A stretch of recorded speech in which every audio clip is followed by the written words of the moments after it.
Douglas Bickford. It is the 20th of August 2021 at 10:34 a.m. here in Klamath Falls, Oregon, which is my hometown. Okay, I've been going through the book The Portable Therapist one chapter at a time. And because for many, I've been in four marriages, four toxic marriages. I'm 65. Every marriage I've got into has been toxic because I didn't have any self-esteem, and that's because I was molested as a child by my father along with four sisters, one brother, and I'm the youngest of all of them. It has destroyed our relationship. We don't have family reunions, okay?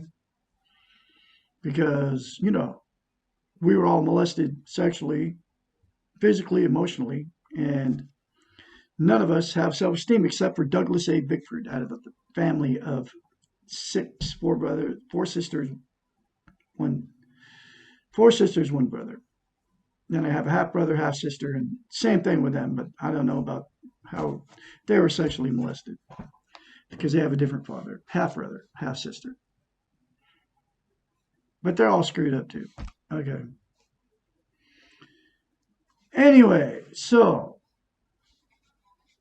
that's what happened to me, and it takes away your self-esteem if you get sexually, emotionally, or physically abused when you're a child. That's the way it is. And there's nothing you can do about it. Can't do anything about the past. Well, the cure is coming out of the book Portable Therapist, which is a link in the description of this video. Look at yourself in the mirror, say, I love you, say, I love my inner child. Keep saying it over and over again. Do not tell anybody you're doing it. Just do it. That comes from Douglas Bickford. I can be your mentor when you start going through the change. My phone number is 458-232-5238. So my last toxic relationship, which was my last marriage, which was started in May of 2017, ended November 2nd, 2020. I'll never forget the day. For 3.5 years, we were fighting, arguing. She was an alcoholic. I started drinking with her. When I went in the relationship, okay, because I had no self-esteem, I put it out on Craigslist, May of 2017, looking for a woman, all right? Which, that's because I didn't have any self-esteem, and I had no idea. I didn't have any at the time. And I ended up meeting her. I was in Spokane, Washington. She was in Old Town, Idaho. Meeting her. Married her after 3 weeks. Didn't even know her because of no self-esteem. She was looking for a guy on Craigslist. So she has no self-esteem. Of course, she would never admit she don't have any self-esteem because people that don't have self-esteem don't even know they don't have it. Okay. All I know is that I had none, which I didn't know at that time, and she had none. And then we got married after 3 weeks. And then immediately we started drinking. I didn't drink when I met her. Then she talked me into it because I was trying to make the relationship work because she was really good looking. I married her because she was really good looking without even knowing her. All the red flags were there. She was living with mom and dad. She had no checking account. She had a beat up car. She wasn't paying her own bills. Her dad was paying all the bills. Living in a room with her mom and dad, had been for years. Working at McDonald's, making nothing. Had big animals. Mom and dad were taking care of the animals. They had a 5-acre farm in Idaho. And I had everything I owned, everything I needed. Bought and paid for a house in Spokane, Washington, paid cash for it. 2003 Marlette. Beautiful house, 3 bedroom, 2 bath. Manufactured home in a really nice park. Anyway, I had everything but self-esteem. Had a good job, had lots of money. Military retirement coming in. everything but self-esteem. Long story short, November 1st, 2020, she was going to kill my cat. She had already killed two of them. And it woke me up to what I had married into. But 4 months after I married her, I knew there was something wrong. Okay. For twice or three times, I tried to leave. Okay. But it's a good thing it didn't work out that way because I would have lost everything I owned if I'd have left her before I think it was the third time that I finally left. So twice, and then I finally left on the third time. But our house had been put on the market, so we ended up selling that house. I ended up getting $143,000 cash. Paid for a house cash in Klamath Falls, Oregon. Moved back to my hometown, and when I left her, I ended up at my son's house. I found the book, The Portable Therapist, in a box at his house, which I believe I went there just to get the book. Okay. So I could learn self esteem. Because when I left her, I was massively confused. I was freaking lost. Okay. I had no idea where I was going, what I was doing. Took my three cats, an old RV, 1987 Prowler, 1987 Dodge van, and hit the road with my three cats. Left everything I owned, all my life's possessions, okay, to run because she was going to kill my cat. She even said to me, "You're going to leave me because of a cat." I said, "Yeah, you said you're going to kill him and you were going to declaw him, throw him out in the barn, which would have been death sentence for a cat. Okay, not let him come back in the house anymore."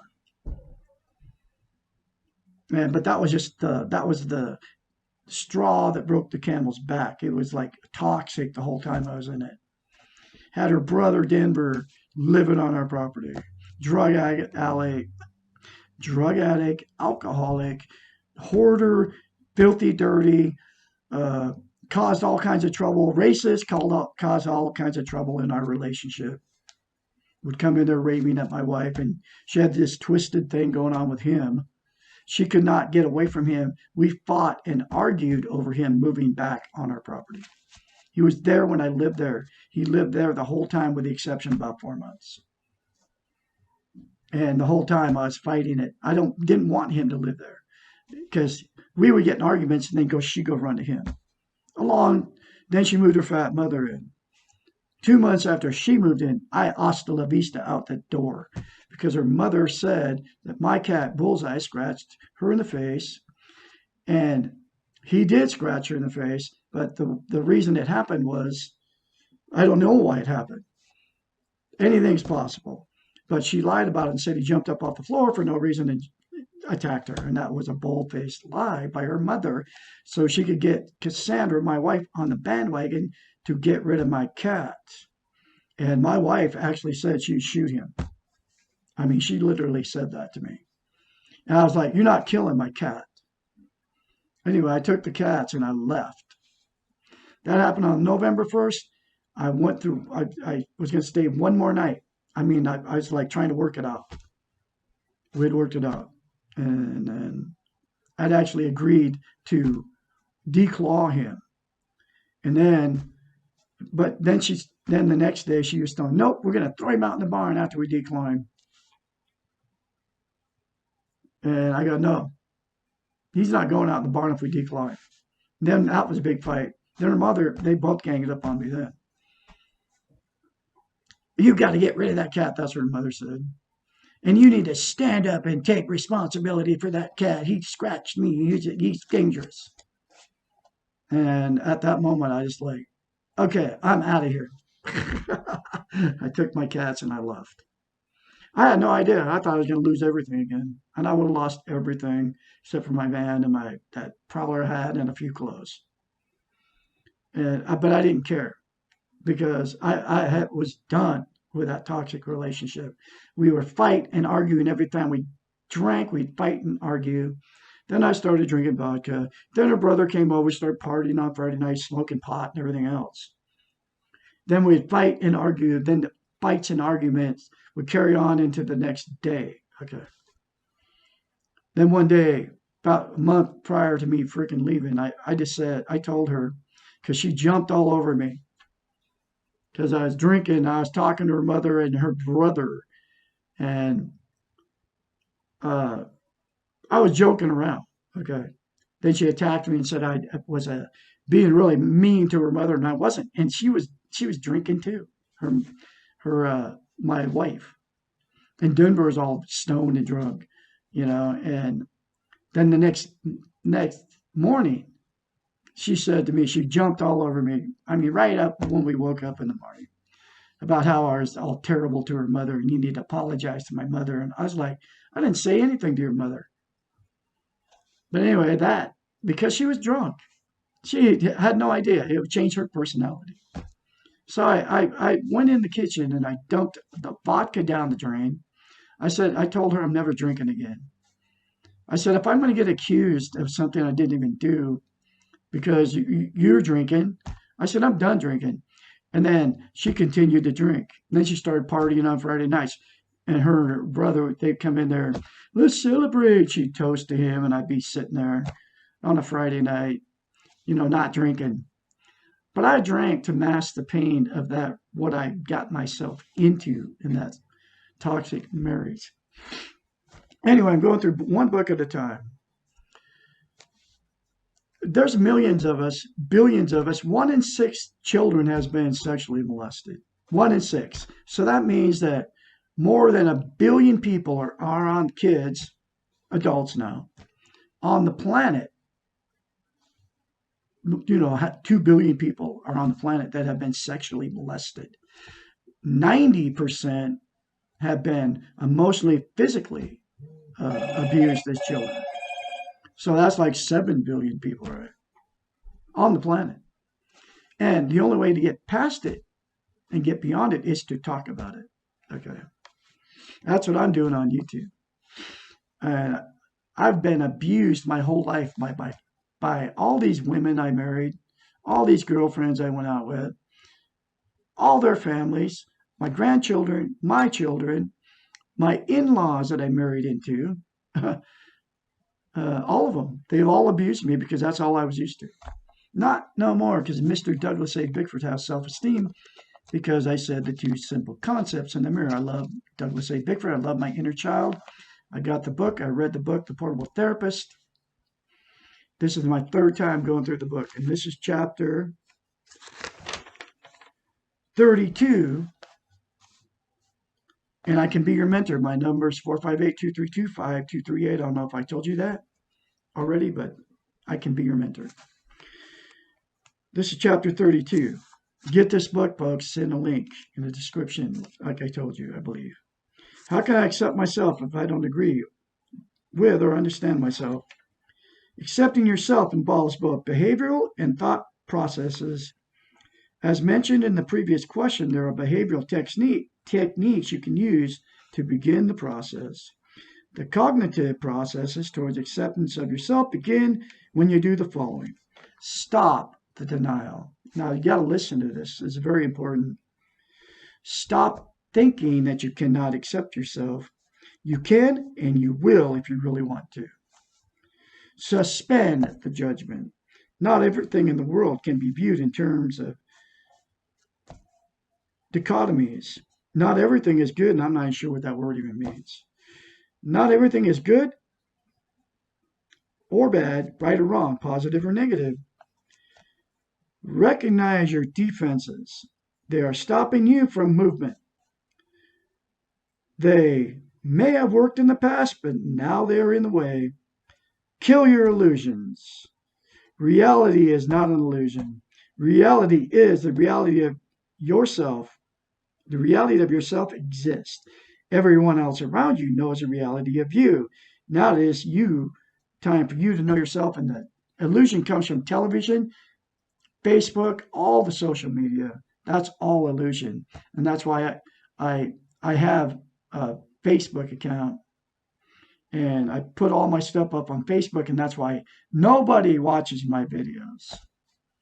They don't comment in my videos because I am speaking reality, and I'm telling you you have to wake up. You cannot You got to turn off the TV, man. You got to turn off Facebook. Facebook, YouTube, very evil things. Okay. Facebook, think about the name. They created Facebook and the television to take away our self esteem. And that's exactly what's happened. Okay. And you got to kill your illusion. So basically, you got to turn it off. Okay. And watch real people like me. I don't want nothing from you except for you to look at yourself in the mirror, say I love you, say I love my inner child, and get the book The Portable Therapist. Read it. It will fix your messed up life.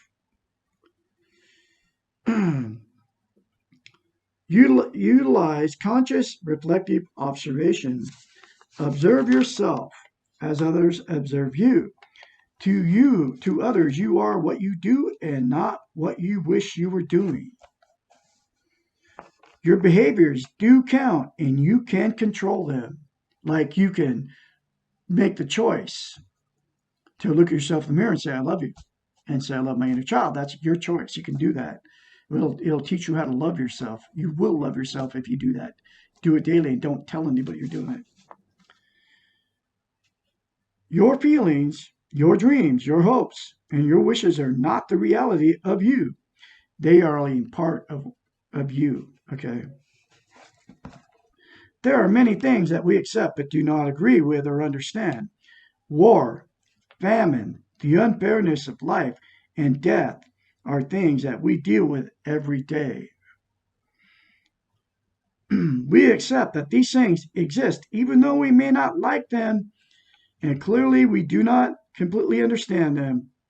We are part of all of it, and our very existence is proof that we're living in something that we do not fully understand, comprehend. You may not like your life. You may not like yourself. You may wish to be someone else or somewhere else. Your feelings will not change the reality of your situation. We are where we are, folks. You have to accept that. Your behaviors will change you. So you can change with your behavior. Acceptance of self becomes a behavior. You can do it. Acceptance is not giving up or giving in.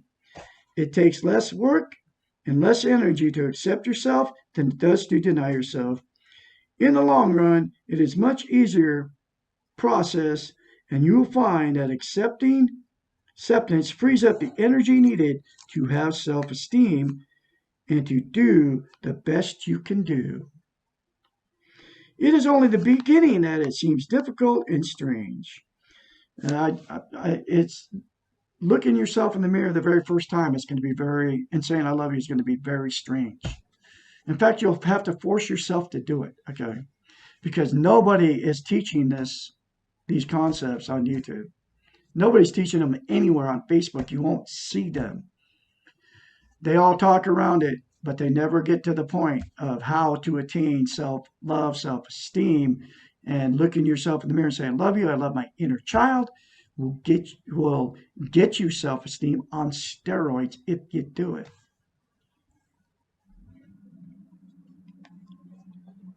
Okay. In the long run, it's much easier to process, and you'll find the acceptance frees up energy needed to have self-esteem and do the best you can. It is only the beginning that it seems difficult and strange. Remember, you're relearning a skill. This takes time and feels wrong. Keep at it, stay with it. Acceptance really works. Everything after acceptance is easier. But if you cannot accept yourself, you cannot know yourself. And if you do not know yourself, you will never believe and trust that you love yourself and that you are truly lovable. Accept that you are lovable. You are good. You are worthy of love. Believe this, and self-love, self-esteem will be yours. That is a powerful chapter, folks. You gotta, I can't even reiterate this enough. It's like, Please follow me. It will change your life. It has changed my life. I am not the same person I was almost 10 months ago. I walked out on a toxic relationship. I will not be around and discouraging people that are toxic to me. That is my choice. And I will not live in guilt in the past. I will not live in anxiety in the future. I will live in the now. And I'm making the choice today. You can do the same thing. To love Douglas A. Bickford, to love my inner child and to nurture my inner child and to do all good things. And to not live in the past in guilt and to not live in the future in anxiety, to not condemn, judge, or criticize another human being or harm another animal. We all make mistakes, folks. We're all human. Accept yourself just the way you are right now. Say I love you in the mirror. Say I love my inner child. Get the book, The Portable Therapist. I guarantee you, call me. I can be a mentor. For number again, 458-232-5238. You can change yourself. You can be the person that you want to be, which is not doing drugs, not drinking, not smoking dope, not smoking cigarettes, not living in judging and criticizing other people all the time to make yourself feel better. You won't have to watch TV. You won't have to. You'll just enjoy the simple things of life if you attain self-esteem, self-love. And you will realize that God lives inside of you, or goodness if you don't believe in God. If you start saying that, anybody can attain self-esteem. Anybody can attain self-esteem. Whether you believe in God, whether you don't believe in God, whether you are an atheist, if you're an atheist, you can attain self-esteem. Unless you're mentally ill, and then you need medication to be normal. But all personality disorders, bipolar, narcissism, codependency, all that can be cured within yourself by loving yourself and attaining self-esteem. It can all be fixed. You don't have to live in anxiety in the future either. You don't have to take antidepressants. You don't. Okay. We've been trained. Our self-esteem has been taken away from us. That's why people are on anti-anxiety medication and antidepressants. Because they're living in the guilt in the past, or they're living in the future in anxiety instead of living in the moment. Okay. If you live in the moment, there is no reason to live in guilt, and there's no reason to live in anxiety. Because anxiety is the future, guilt is the past. You can't control the past, can't fix any of it. You can get on with your life and live in the moment. Because you have arrived right where you are right now. If you're in a toxic relationship, get out. They will do nothing to hurt you, your animals, or your children. And they will do it. I was with one like kill animals. She killed 2 of my cats. Literally because of her no self-esteem, and she was always trying to impress all these people by killing animals. Turkeys, chickens, ducks, goats. It didn't matter what it was, she'd kill it. And she got off on it. And then she would brag about it to people. Oh yeah, we killed it. Whatever. She'd always tell people how great a hunter she was and how she could, shoot goats in the back of the head with a .308, but then she would laugh about it. I knew that 4 months going into the marriage, 5 months, I guess. Happened in September or something. I married her in May. The end of May. 5 months, 4 months. I knew I got into something bad when she had killed 3 baby goats, like 6 months old. Shot him back head, point blank range with .308. And then turned around later, within a couple of weeks, when she was drinking with her buddy Kathy, that you laughed about how it blew the heads all apart. Okay, that and then when I heard that, I cringed. I even said something to her. I said, "Are you kidding me? You're laughing about that? That's disgusting." Ah, only laugh because of blah blah blah. Right? She killed her ferret. Threw the ferret in the dryer. Okay, I think she did this stuff on purpose. A ferret that she had a pet, right? Threw it in the dryer, turned the dryer on, killed the ferret, and then she laughed about it later. I kid you not.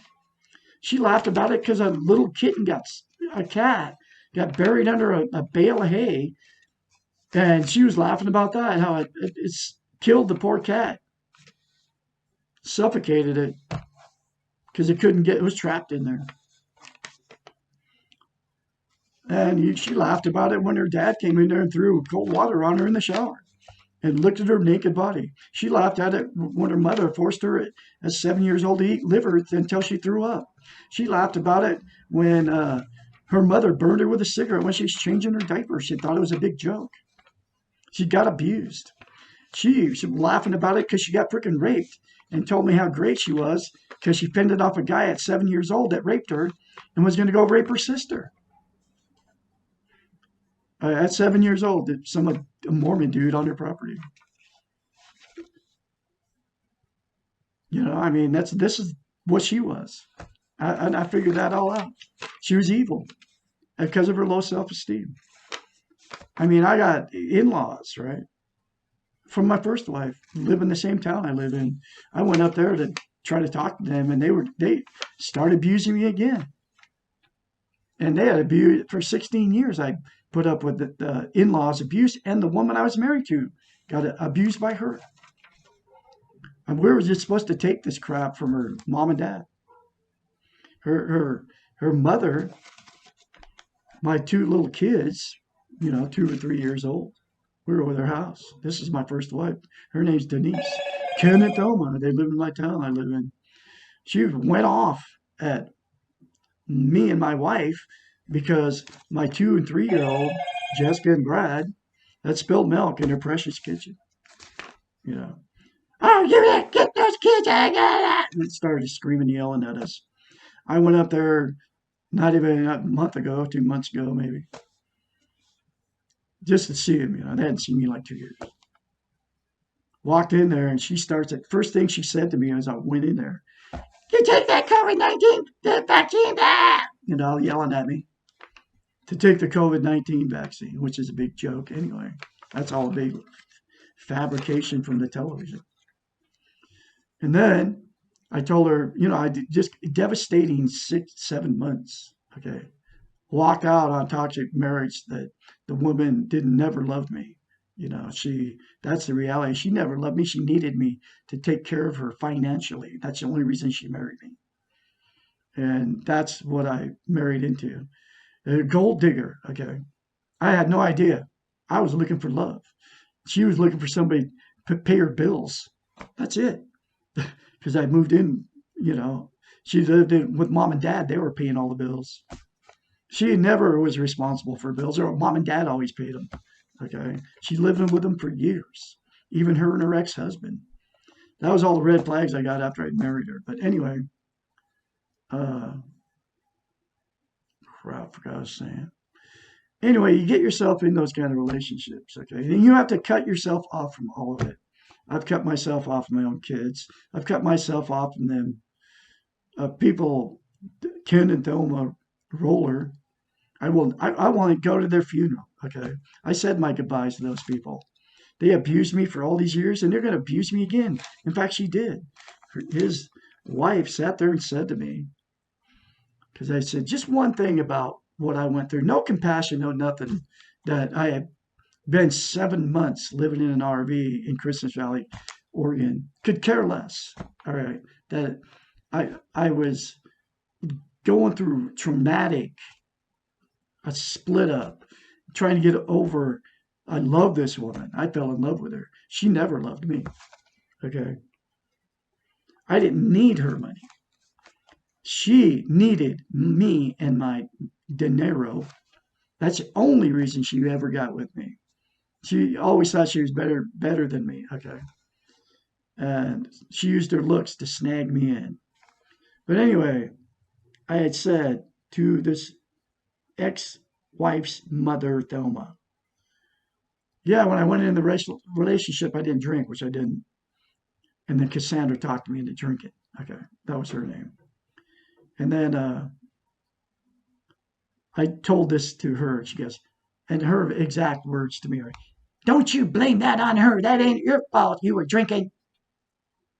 No compassion, no nothing. But that's what she did to me the whole 16 years in the marriage to their daughter. All that kind of crap. I got mad about it about the kids, my two little kids. And I said, "You're a bitch." I said, "I'll never come to this house again."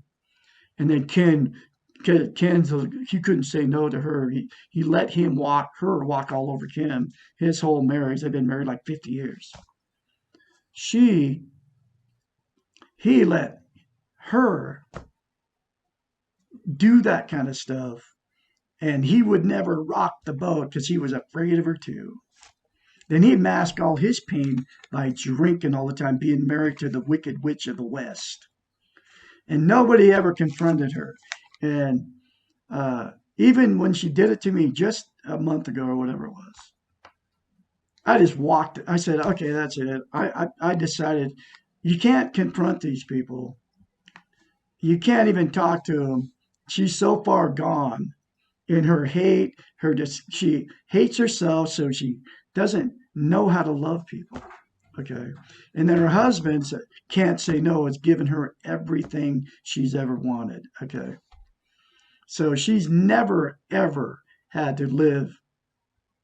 Uh, she's always, and her wickedness, her attitude, just like the first thing she says to me, "You need to get that vaccine, that COVID-19 vaccine." Big time TV watchers, religious. And then he always just goes along with it. Then I confronted him in a restaurant, about a month after that, 3 weeks after that. He says, "Where'd you go? How come you didn't come back?" And I told him exactly why I didn't come back. And he didn't like that one bit. You know, "You're not going to get, he asked him, where you live?" I said, I already gave you my address. You could care less when I was there. I said, "In fact, the guy didn't even say goodbye to me. Didn't even give me the 2 cents, not even the respect of even talking to me about, never said, 'Congratulations, if I need bought a house and paid cash for it.' Never said, 'Congratulations.' Never said nothing about nothing." Same thing with his wife. And so I laid into him when I saw him in the restaurant. And I'll never see them again. He's 91. He's going to be dead soon. So be it. And he's going to find out that everything because they worship money and they worship their house they live in. He's going to find out that everything that he worshiped meant nothing, and for eternity. Okay. And that's what they done the whole time. I was married to that woman for 16 years, and the whole time was nothing but uh, they didn't like me because I didn't have money. Okay. And her sister married a lawyer. Of course, they love him because he has money. And so that was the whole thing, went through all that. Okay. And then we ended up getting divorced in 94 because we were toxic to each other because neither one of us had self esteem. We got married after 3 days of knowing each other. All right. Anyway, this is the stuff you have to talk about if you ever want to get healthy. And I'm using YouTube to do it. Okay. And I'm also teaching self esteem. But to get healthy, folks, you got to get this stuff out. This is all the stuff that happened to me. Otherwise, you'll never get healthy. Anyway, I'll have more later for you. All have a great day out there.